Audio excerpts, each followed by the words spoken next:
নতুন একটা ভিডিও, এই ভিডিওতে থাকছে বিশ্লেষণধর্মী কিছু কথাবার্তা। বিভিন্ন বিশ্লেষকরা যা বলেছেন তা নিয়েই আজকের এই ভিডিও। এই ভিডিওতে থাকছে কিছু বিশ্লেষণধর্মী তথ্য। যারা এই যুদ্ধ বা সামরিক অভিযান নিয়ে বিশ্লেষণ করেন তাদের অনেকেরই মতামত। কিভাবে যুদ্ধে মানিয়ে নিতে হয় দেখিয়ে দিচ্ছে ইরানের সামরিক বাহিনী।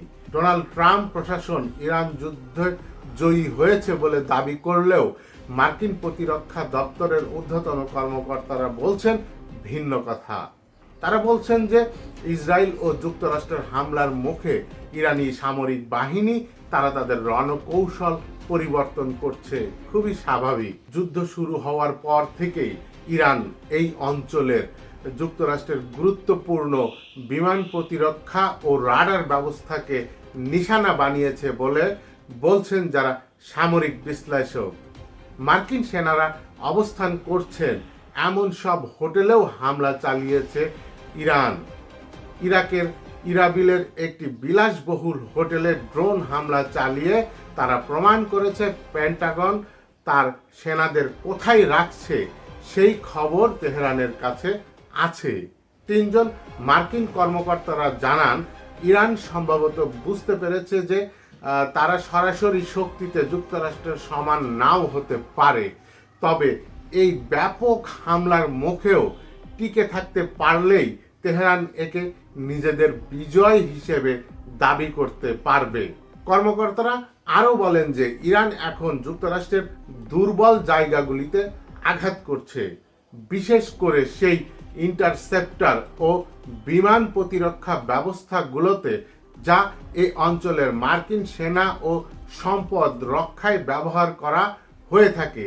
যুদ্ধ শুরু হওয়ার পর থেকেই ইরানেরও ব্যাপক ক্ষতি হয়েছে, যে মানুষ নিহত হয়েছেন যাদের প্রায় সবাই বেসামরিক নাগরিক। এইটা একটা উদ্বেগের জায়গা যে তাদের প্রায় সবাই বেসামরিক নাগরিক।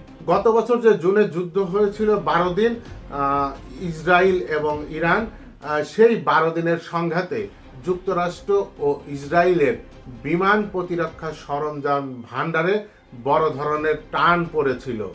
একটি প্রতিবেদন অনুযায়ী সেই সময় যুক্তরাষ্ট্র তাদের মোট থার্ড ইন্টারসেপ্টর ক্ষেপণাস্ত্রের 20 থেকে 50% ব্যবহার করে ফেলেছিল।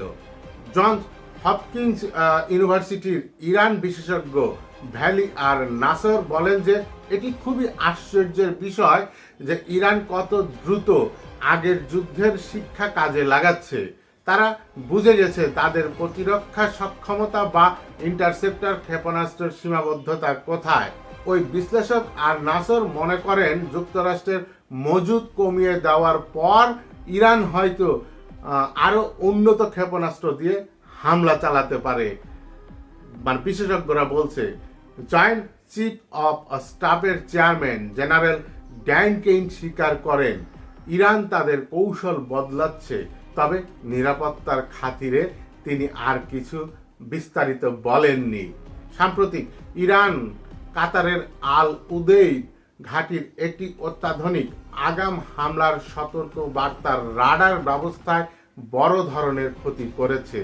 এছাড়াও কুয়েতের ঘাঁটি আরিফজান ও আলী আল সালেম বিমান ঘাঁটির যোগাযোগ পরিকাঠামোতেও হামলা চালিয়েছে ইরান। এর আগে ইরান তাদের সব ড্রোন হামলা ইসরায়েলের দিকে চালাতো, কিন্তু এবার তারা কাতার, কুয়েত, সংযুক্ত আরব আমিরাত, সৌদি আরব, ইরাক ও বাহরাইনে থাকা মার্কিন মিত্র ও সম্পদ লক্ষ্য করে হাজার হাজার সস্তা ড্রোন ছুড়েছে। তবে পেন্টাগনের ভেতরে এখনো উদ্বেগ রয়েছে যে ইরানের সব ক্ষেপণাস্ত্র উৎক্ষেপণ কেন্দ্র সম্পর্কে তাদের কাছে পরিষ্কার কোনো ধারণা নেই। ইরান হয়তো তাদের উন্নত ও হাইপারসনিক ক্ষেপণাস্ত্রগুলো বড় কোনো লক্ষ্যের জন্য জমিয়ে রেখেছে। বিশেষজ্ঞরা বলছেন যে যুদ্ধের শুরুতেই সর্বোচ্চ নেতা নিহত হলেও ইরান কিন্তু ভেঙে পড়েনি। তারা এমনভাবে কাজ করছে যা দেখে মনে হয় না যে তাদের নেতৃত্ব পুরোপুরি ধ্বংস হয়ে গেছে। ওই যে এর আগে একটা ভিডিওতে বলেছিলাম যে আয়াতুল্লাহ আলী খামেনি, তিনি তারপরে নেতৃত্ব কে হবে, তারপরে নেতৃত্ব কে হবে, এমন বিভিন্ন সেক্টরে তিনি আগেই ঠিক করে রেখেছিলেন যে যদি কোনো দুর্ঘটনা ঘটে তাহলে নেতৃত্বের জন্য কোনো শূন্যতা তৈরি হয় না। আমরা তো জানি যে ইতিমধ্যেই নতুন করে সর্বোচ্চ নেতা নির্বাচিত হয়ে গেছে। ইরান তাদের লক্ষ্যে এগিয়ে যাচ্ছে। ইরান তাদের লক্ষ্যে এগিয়ে যাক, এই প্রত্যাশা আমরা সবাই মিলে করি। আর আল্লাহর কাছে প্রার্থনা করি ইরানের জয় হোক, আমরা সেই প্রত্যাশা করি। বন্ধুরা, ভালো থাকবেন, সুস্থ থাকবেন, নিরাপদে থাকবেন।